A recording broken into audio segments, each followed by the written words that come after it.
Bienvenue à cette 5e vidéo sur la série de l'apprentissage de la sténotypie. On va parler aujourd'hui de différentes méthodes de pratique. Donc la première méthode, je l'appelle l'échelle du succès. Donc ce que tu vas faire, c'est que tu vas régler la vitesse de l'audio dans ExpressScribe par exemple pour que ce soit confortable à taper avec une super précision. Donc vraiment là, que tu peux taper, que tu as le temps, si on veut, de taper avec une précision super top-notch. Donc, ensuite, tu tapes le dit audio avec ta super précision. Tu fais une relecture de ta prise, bien important. Fait que là, tu regardes, est-ce que vraiment j'avais une précision top-notch? Est-ce que ma prise est super incroyable?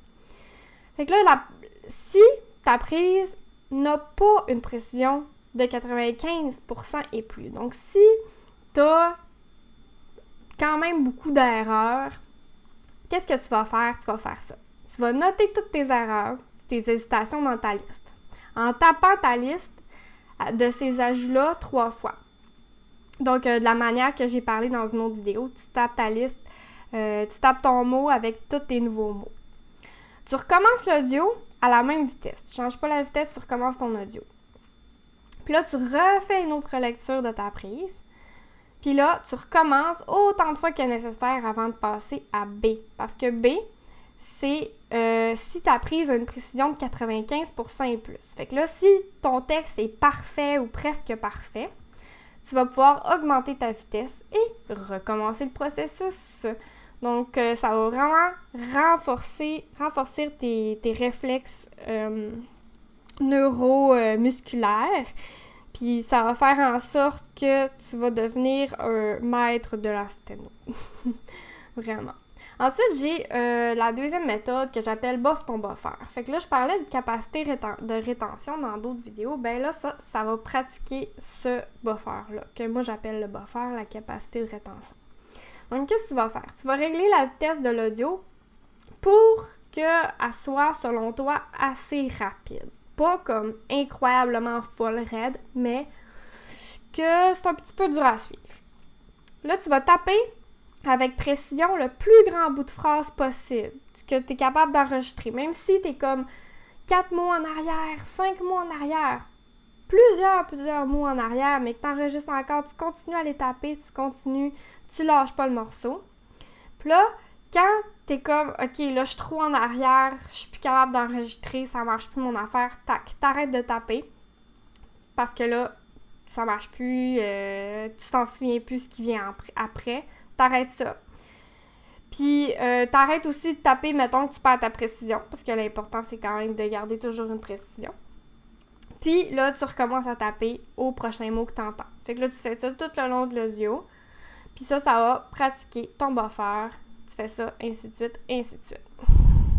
Troisième méthode de pratique, explosion d'examen.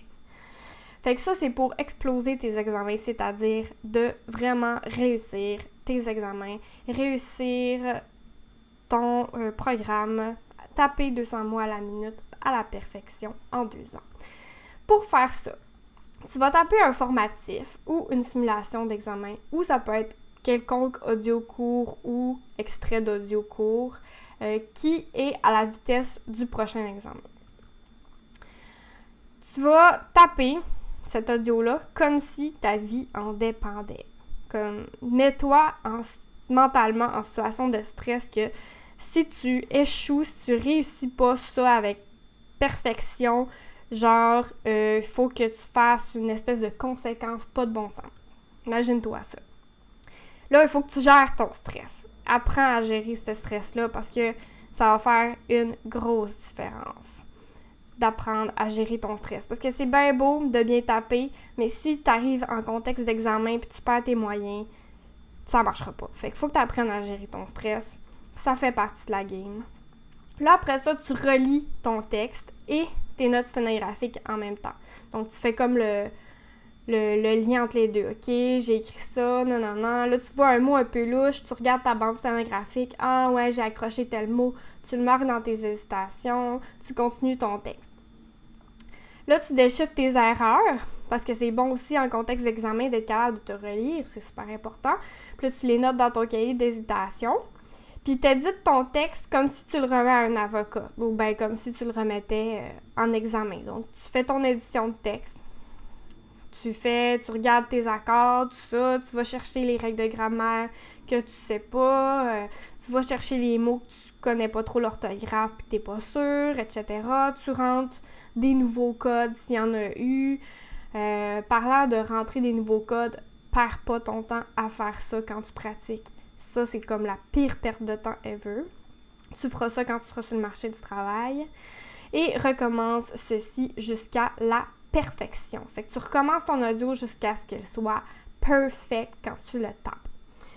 Donc, voilà. Puis en même temps, pour exploser des examens, une astuce que j'ai, c'est de t'assurer d'avoir une longueur d'avance sur la vitesse. Donc, je l'ai déjà dit, je pense, dans une autre vidéo, mais si, mettons, le prochain examen, il est à 100 mots minute, sois capable de taper n'importe quel audio à 130 mots à la minute, parfaitement. Fait que là, ce petit jeu-là va te permettre de, si tu es stressé à l'examen ou quoi que ce soit, ben ça va pallier à ce stress-là, puis ça va te permettre d'être quand même à l'aise avec la vitesse parce que finalement, t'es rendu plus loin. Donc, même si c'est un examen puis même si c'est stressant, tu vas être capable de le réussir à 100% ou presque. Donc, maintenant, je vais te dire un peu à quoi ça pourrait ressembler ta pratique quotidienne. Donc, une espèce de modèle type, là, mais ça, t'ajustes ça selon toi, selon ta journée puis tout ça. Mais à quoi ça peut ressembler? Premièrement, tu tapes ta liste des hésitations. Donc ça, c'est un must, là, tu fais ça avant chaque pratique. Ensuite, tu révises là où les leçons, le cas échéant, de la Tao qui sont moins bien intégrées. Fait que toujours travailler tes difficultés, ça, c'est aussi un must. Ensuite, tu vas taper des courts textes avec la méthode échelle du succès que j'ai nommée plus tôt. Fait que tu tapes tes courts textes, tu t'échauffes, tu te délies les doigts. Ensuite, tu vas pratiquer différents audios avec différentes méthodes. Là. Fait que là, ça, tu y vas au feeling. Ensuite, tu vas faire une pratique d'examen. Donc, la méthode explosion d'examen. Finalement, tu vas driller les nouveaux mots que tu as ajoutés dans ton cahier d'hésitation. Tu vas les taper entre chaque mot de ta liste. Ça, j'en ai parlé dans une autre vidéo. La vidéo des outils de pratique. Puis, tu vas terminer la pratique avec un audio court à une vitesse confortable. Fait que là, ça va faire en sorte que tu vas finir ta pratique avec de quoi que tu es capable de super bien taper. Fait que là, tu vas être comme « Ah, ben, je suis quand même bonne finalement. » Parce que si tu finis ta pratique avec un audio que tu as rushé, ben, tu vas comme finir avec un sentiment de « Ah, je suis vraiment pas bonne. Ah, c'est vraiment dur. » Puis ça, c'est vraiment pas l'attitude à avoir parce que tu te rendras pas avec cette attitude-là. Il faut que tu fasses « Ah, ouais, je m'améliore. » Donc, si tu finis ta pratique avec un audio court, que tu es capable de super bien taper, ben là, ça va comme te faire reprendre confiance en toi. Puis là, tu vas faire « Ah oui, ben je suis capable, let's go, puis on continue. » Puis tout est une question de constance. C'est comme si tu pratiques chaque jour, tous les jours, pendant 2 ans, eh ben tu vas finir par réussir, tout simplement. C'est facile comme ça. Puis, chaque minute de pratique intelligente est un pas vers le 200 mots minute à 100%. Voilà. Donc, merci pour l'écoute de cette vidéo. À la prochaine!